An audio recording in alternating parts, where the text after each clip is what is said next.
بسم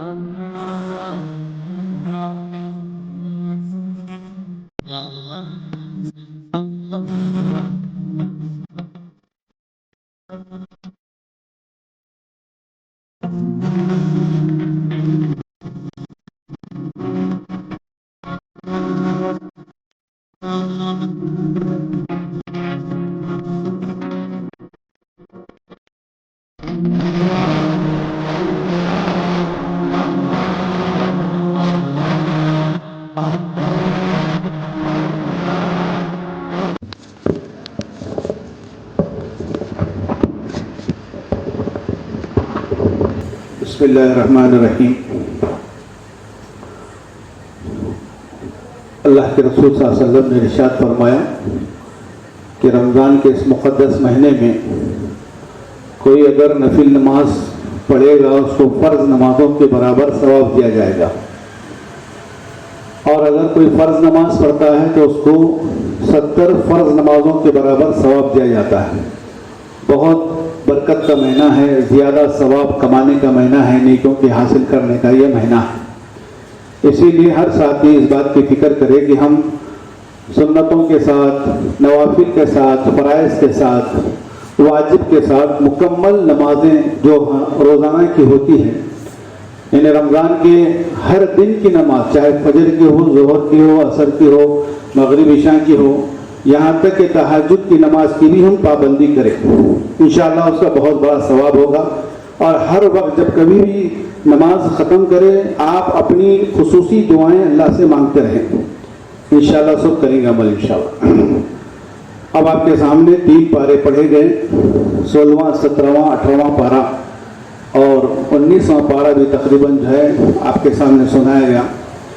پچھلے باتیں آئی تھی کہ اصحاب کہف کے سلسلے میں پھر اللہ تبارک و تعالیٰ نے 16ویں پارے میں جیسے ہی ان متقیوں کی، پرہیزگاروں کی صحبتوں کے سلسلے میں ذکر فرمایا، اسی آیتوں میں اور انہی صورتوں میں آیتوں میں اللہ تبارک و تعالیٰ نے حضرت سیدنا موسیٰ علیہ السلام کا قصہ بھی ذکر فرمایا۔ حضرت موسیٰ علیہ السلام سے کسی شخص نے یہ پوچھا کہ موسیٰ، آپ سے زیادہ کوئی عالم یا تم سے زیادہ کوئی جاننے والا روئے زمین پر کوئی ہے؟ تو حضرت موسیٰ نے فرمایا کہ نہیں، مجھ سے زیادہ کسی کو علم نہیں ہے۔ حالانکہ بات صحیح تھی، لیکن تھوڑی دیر کے لیے اللہ کو یہ بات ناراضگی کی لگی، ناپسندیدگی لگی۔ اللہ تعالیٰ نے یہ ارشاد فرمایا شاید یہ وقت کا نبی ہے، وقت کا پیغمبر ہے، وقت کا رسول ہے۔ اللہ نے توراۃ حضرت موسیٰ علیہ السلام پر نازل فرمائی تھی، تھوڑی دیر کے لیے یہ کہہ دیتے کہ نہیں اللہ ہی بہت بہتر جاننے والا ہے، لیکن اس بندے کو یہ جواب دیا کہ ہاں میں ہی سب سے زیادہ جاننے والا ہوں۔ یہ تو علم تشریعی علم تھا، یہ شریعت کا علم تھا جو ان کو معلومات تھے۔ ایک علم ہوتا ہے تکوینی علم، یعنی پوشیدہ علم، غیبی علم، اور وہ اللہ تبارک و تعالیٰ اپنے خاص مخصوص بندوں کو عطا کرتا ہے۔ تو حضرت موسیٰ علیہ السلام کو یہ ہدایت دی گئی، موسیٰ نہیں، تم کو علم نہیں ہے، تم سے زیادہ کسی اور کو علم ہے اور اس کو بہت زیادہ معلومات ہے۔ حضرت موسیٰ بے چین ہو گئے، کہا کہ اللہ مجھے بتا وہ کون ہے، میں اس کے پاس جاؤں گا، اس کی خدمت کروں گا، میں علم حاصل کروں گا، میں تعلیم کے لیے دوڑوں گا۔ تو اللہ تعالیٰ نے حضرت موسیٰ سے فرمایا کہ دیکھ میں تجھے ایک اشارہ دیتا ہوں، تم ایک مچھلی لے کر کے جاؤ، بھنی ہوئی مچھلی لے کر کے جاؤ اور اپنے خادم کو لے کر کے جاؤ ساتھ میں۔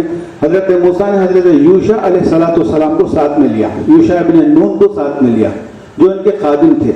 اب یہ مچھلی بھون لینے کے بعد اپنے پاس رکھ لی، اور رکھ لینے کے بعد جب کبھی بھی بھوک لگی راستے میں سفر کے لیے نکلے، جب بھوک لگی تو کھانے کی بات آتی تھی، ایک مرتبہ کھا بھی لیا راستے میں، پھر آگے گئے، جانے کے بعد ایک جگہ بیٹھ گئے، تھکے بیٹھ گئے۔ اب وہ جگہ وہی تھی جہاں پر حضرت موسیٰ علیہ السلام کے استاذ کو وہاں پر ملنا تھا، وہاں پر حضرت خضر علیہ السلام سے ملاقات ہونی تھی، اور وہ جگہ تھی جہاں پر آب حیات تھا، زندگی کا معمولی پانی تھا، اہم پانی تھا۔ حضرت خضر علیہ السلام وہاں سے نکلے۔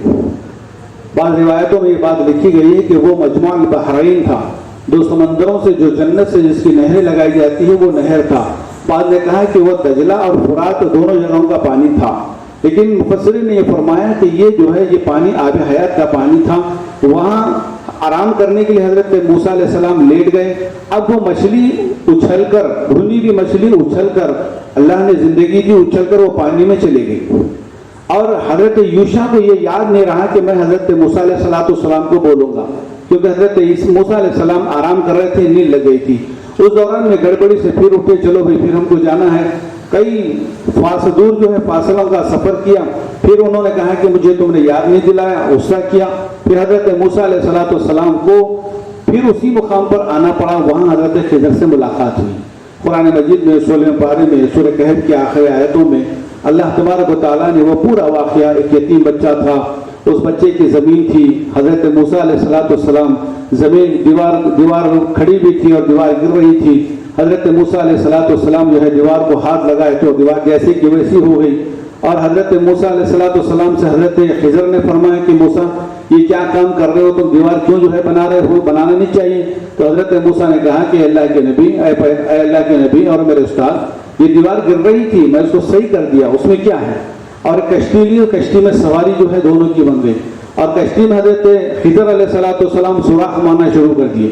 جب سوراخ مارنا شروع کر دیا تو موسیٰ نے فرمایا کہ اے خضر یہ کیا کر رہے ہو. کہا کہ یہ کشتی زمین میں پانی میں ڈوب جائے گی، تم یہ کام کیوں کر رہے ہو.